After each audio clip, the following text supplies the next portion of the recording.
All right, this is Gwin here with Quantic Gaming, continuing the MLG Dallas coverage here late into the night. And speaking of late into the night, I've got an Aussie with me here. It is none other than mOOnGLaDe. You have been kind of like dominating the Australian scene, at least in the foreign eyes, for a long time. I mean, since like the early days of GSL, and hence because of that, you've done a lot of traveling, got to come to a lot of international events.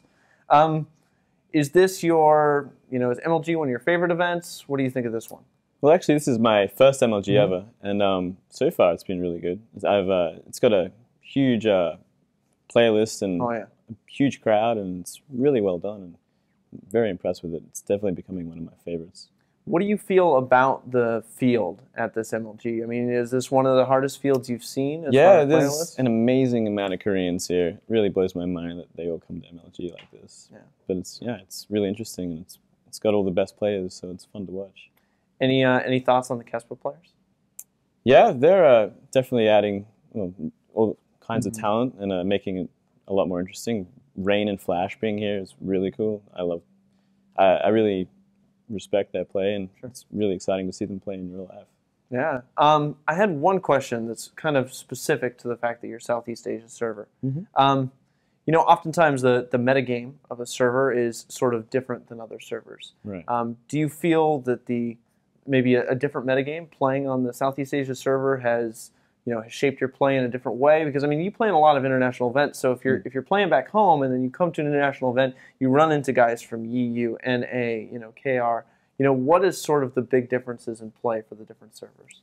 Well, I guess the main focus in the C server more than anything else is ZVZ. We have an incredible amount of Zerg players. Yeah, and so we all come up with metas, and we all learn different cheeses. Targa used to live in Australia, and he's a pretty creative player. And he came up with a couple of the strategies that we use time and time again in tournaments. Some really nice cheeses, and that's definitely something we can bring to international tournaments. And I know Pig, he definitely is a fan. TT Sports. Yeah, TT Pig. He's definitely adopts some of those strategies. That's probably the biggest thing that really comes out of the C scene, just like strategies for ZVZ more than anything else. We don't have very many top-level Protoss or Terran players. We have some, but not too many. And most of the top players for C usually practice on career. So we usually have a lot of their metagame involved too. So we come over here kind of like thinking Koreans, a bit of our own style. Sure, that's kind of interesting. So talk to me a little bit about the Zerg dominance on the C server. I mean, why do you think that could be? Do you have any theories? I'm not entirely sure. I wouldn't say it's anything specific. I mean, I guess I came into it pretty early, and I was the Zerg player at the time, and I was doing really well early because I played so much beta, and I was really leading the way. And I could have inspired some players, but I don't think that was entirely my doing. It just turned out that way, I guess. Just everyone likes Zerg. Do you think that maybe it's because Australia is known for having lots of poisonous animals and dangerous animals? You know what? It could be. Is a poisonous, dangerous race. Absolutely. It's something Aussies would be familiar with. Yeah. I think that might be it. That's a good call. The other theory I have, and this might have a little bit more validity to it, is the internet situation in Australia. That perhaps the really, really precise control with very low latency is a little bit easier with Zerg than it is with some of the other races. Yeah, that is actually a good point. Terran play is a lot harder with more ping, for sure. It's more fine dropping and micro and whatnot. Yeah, it's a good point.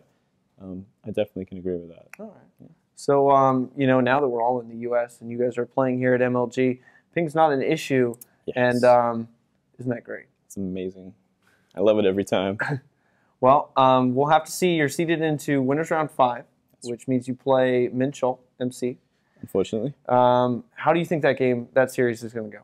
I think it'll be interesting. I'm not counting myself out at all. I think I can take him. Okay. If I play well. Is it a 2-0 or is it 2-1? I'll say 2-1. 2-1. I'll give him one game. Okay. Give him one game. Are you gonna let him? Are you gonna get ahead and then let him have the game and then beat the other? I could do that. So he's not too confident. Yeah. Kind of back and forth for a little while. And then lose all the Broodlords in the Vortex, and then the next game. I lost that game. Then next game. Dead. Yeah. Okay. That's the plan. All right. So that's what we'll see out of mOOnGLaDe tomorrow. Any shout-outs you'd like to make?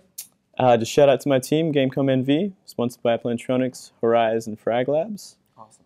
And shout out to my team for getting us here, and supporters, and everyone back home in Southeast Asia. All right.